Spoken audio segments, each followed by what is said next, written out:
Sarah had always believed marriage meant partnership, two people working together, making decisions side by side. She had married Mark, a man she loved deeply, and she thought they shared the same values. But lately, she had begun noticing a troubling pattern.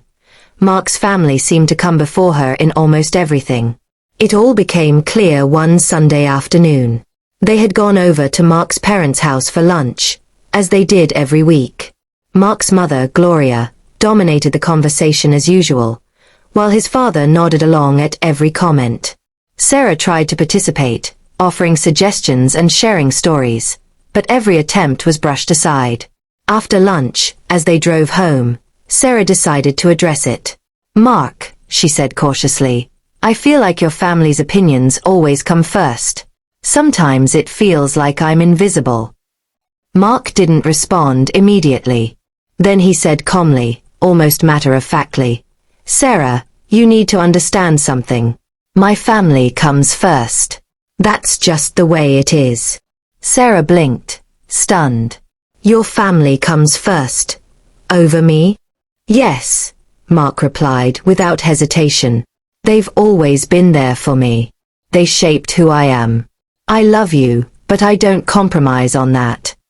Sarah's heart sank, but she refused to argue or beg. Instead, she chose quiet clarity. "Good to know," she said calmly. Mark frowned. "Sarah, don't make this dramatic. It's not that big a deal." "No," Sarah said firmly. "I heard you. And now I know exactly where I stand." In the days that followed, Sarah reflected on their marriage. She realized that if she wanted her voice to be heard, she would need to take action. She began setting boundaries in small ways, politely declining invitations to events where she knew her input would be dismissed. She spent more time on her hobbies, painting, running, and reconnecting with friends she had neglected. One evening, Mark suggested they host a family dinner. Sarah listened carefully, then calmly said, "I'll join, but I need to make one thing clear. My opinions matter too. I'm not here just to observe or nod along." Mark paused, clearly caught off guard. "Sarah, I didn't mean." "You said it yourself," she replied. "Your family comes first. I understand. I just need to live accordingly." The shift was subtle but noticeable. Mark began consulting Sarah more often, hesitant but willing to consider her perspective. Slowly, respect began to take root, not because he was forced, but because Sarah claimed it without confrontation, simply by standing her ground. Over the next few months, Sarah flourished. She reconnected with her sister, resumed her painting classes, and even started volunteering at a local community center. Every small victory reminded her that she didn't need to compete for validation. She just needed to assert her presence calmly and consistently. During another family gathering, Gloria attempted to dominate the conversation again. This time, Sarah spoke up.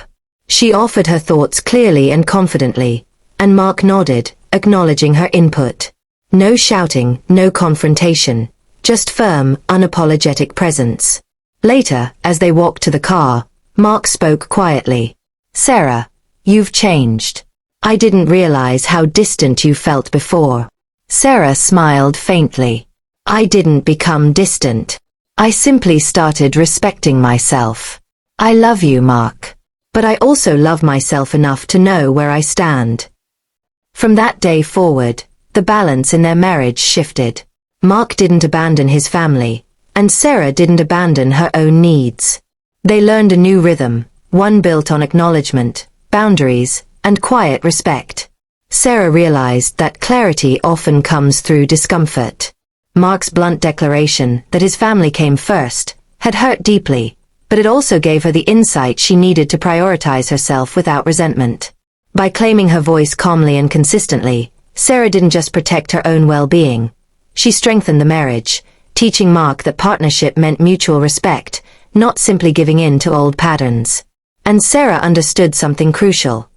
Love doesn't mean losing yourself, and respect doesn't need to be demanded, it simply needs to be claimed.